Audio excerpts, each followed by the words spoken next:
On this episode of the Ask Mike Reinold Show, we're going to talk about how we build our youth sports performance programs at Champion, some of the do's and don'ts when we started Champion, and how we integrate the rest of the spine and core and pelvis with cervical spine patients. The Ask Mike Reinold Show. Helping people feel better, move better, and perform better.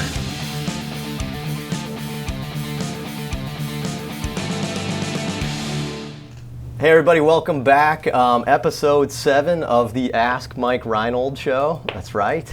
Coming to you here from Champion PT and Performance in Boston. Say hi to the crew, I guess, everybody. You guys know Lenny Macrina now. This is episode 7, we think? Episode 7. I think I'm still wearing the same clothes. I It might be coincidence. Yes. We all change our clothes, Lenny doesn't. Yes. It's a uniform. So Lenny Macrina here with us today. We also have Greg Wilson, one of our prestigious strength coaches here at Champion PT and Performance. But we got a good question on some youth sports performance today, so I thought pulling Greg in for his expertise would be pretty neat. And as always, nice round of applause for our PT student of the time. Gabe Morgan in here from Armstrong. Screw this up every time.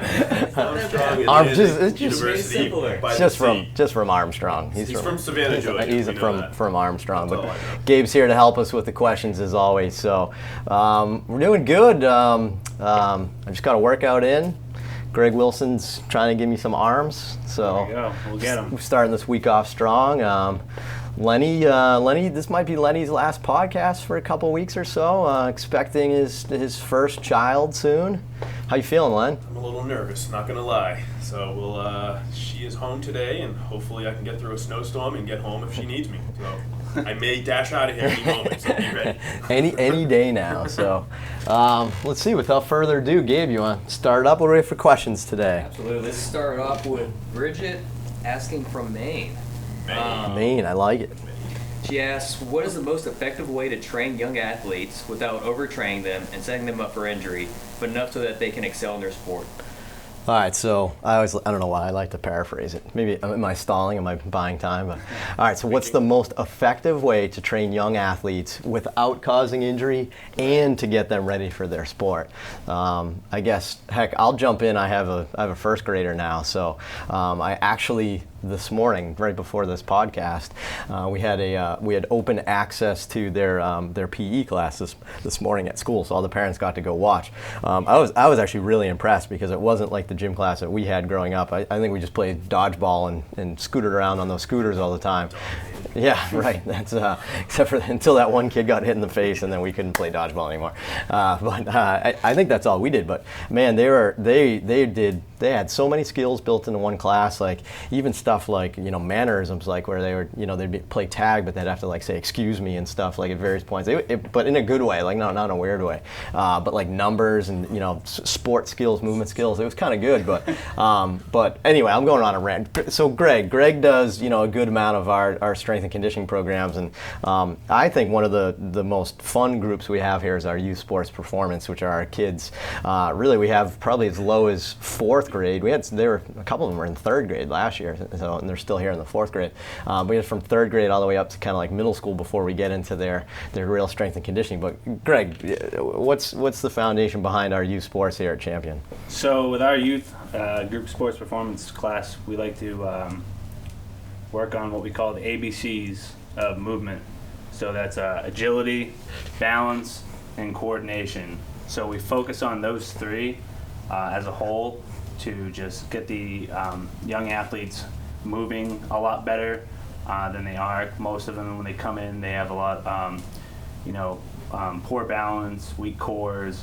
So we like to get all those things strengthened up, and then that way we can just, as a whole, progress them So correct me if I'm wrong. I guess what you're saying, and just to get this right, I guess here is that the concept for the youth sports performance isn't necessarily on some of the normal things we do in strength and conditioning, like strength and power. It's more taking a step back and enhancing their movement skills before we kind of build their athleticism, I guess. Yes, absolutely. Is that about right? So, I think, Lenny, you could probably have some good comments here too, because we're seeing a ton of kids in middle school and high school that come in here, and it's amazing. Like, they can't touch their toes. Right. It's amazing. I mean, why do you think kids nowadays they just can't move? They can't move, and it's I think it comes back to cutting PE out of a lot of schools. Fortunately, your school, where your daughter goes, keeps it, but I think just not being active or as active, and I think we see that with schools are cutting PE. They're not getting outside and playing. They're sitting at home and doing a lot more homework than we ever did, or playing video games and all that stuff, which some of it is good, but they got to get out and be active, and that's where they come in. And parents love that our programs are here to develop some of the basics of balance, coordination, and agility type stuff. And I think it's been one of our biggest growing programs that we've had here at Champion is our youth, from the 9-year-olds, 8-year-olds to 12, 13 years old, is getting kids active, even if it's for an hour. It's an hour that they weren't normally getting, and we are there to coach them as well and give them the basics of movement. It's been a tremendous spot for us in our program. So I guess to summarize then, I would say maybe don't focus as much on strength and conditioning and focus a little bit more on movement skills. Make sure that they have the basics. I would say start with the foundation of ABCs. So like Greg said, agility, balance, and coordination. And then from there, I think we progress them to just the fundamental movement skills. So that's where it comes down to like hinge, squat, lunge, step, push, pull. And if you kind of emphasize those things, I think as they mature, you can start to get into laying some strength and power on top of that. But to me, that's the foundation. That's how you prevent injury. That's how you become completely athletic. And I think you do that in a way that helps them become athletes in multiple sports, not just you said get better at one sport, I think was in your question, but it's to get better at sports in general. It's a little too young to be kind of too sport specific. So again, I would then urge you to make sure your programs are built to make sure we're not overemphasizing one sport. So we have plenty of kids that play baseball 3 seasons out of the year, or they play hockey 3 seasons out of the year up here in New England. And I think our programs are built to kind of to make sure that they're not overdoing that one thing, and they're kind of getting a well-rounded program. Yeah. So. Well said. Awesome. All right, Gabe and Nader, what do we got? Next question comes from Shreveport, Louisiana, by Chris Baltz, who's a PT, DPT. He asks, in retrospect, what are your top 3 do's and don'ts as related to business when you open Champion with your business partner? Oh, no, okay, business question. Top 3 do's and don'ts. I'd say the number 1 do is easy. We hired Greg Wilson, strength coach extraordinaire. Do's and don'ts. All right, I'll start. Maybe you want to jump in after that, Len. I'd say the first do, the best thing we did, which is kind of funny because it's the fundamental business skills that I think we all kind of laughed at, but I'm kind of a very pragmatic guy. I kind of do the steps. So, you read all the books and everything like that. We wrote out our core values. And not in a way like we just stole them from Zappos or Starbucks or Disney or something like that, but we wrote the core values that kind of, meant a little specific to us. And, Lenny and I, for example, just with the physical therapy at one point, we were going back and forth on whether or not we should accept insurance.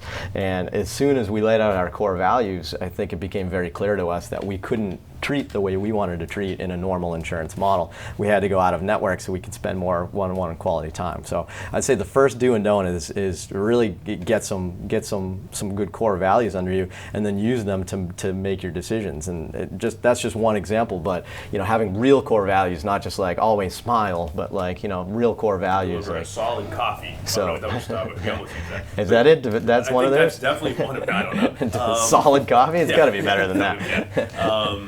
I think also developing your niche. So I think a lot of PT facilities are just seeing anything and everything, which is fine. You got to get your people in and volume in, but we know what we specialize in, and we make that known through social media posts, through blog posts, through our interactions with our clients and what we treat.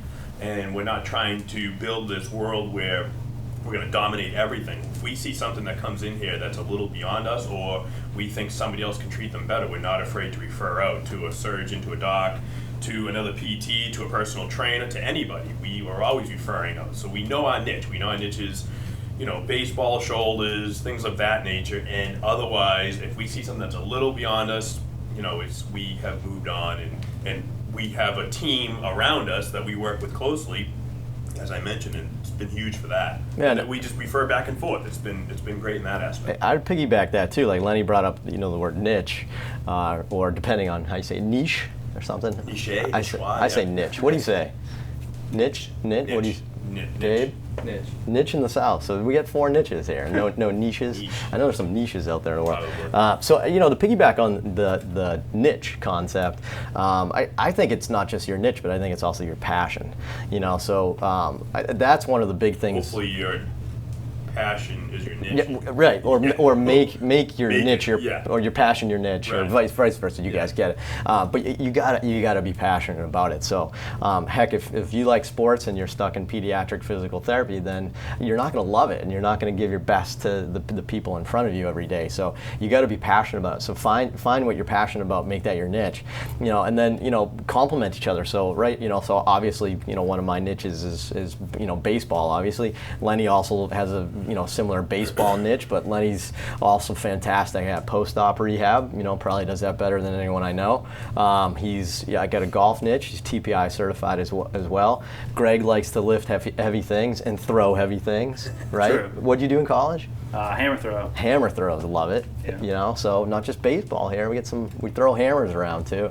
But Greg's got a passion about that. Dave Tilley, new PT here at Champion, is a gymnastics. He's passionate about gymnastics, so that's kind of his niche there, right? Gabe's passionate about. What are you passionate about, Gabe? Graduating, studying for the board. So heck, know your values, know your passion, make that your niche.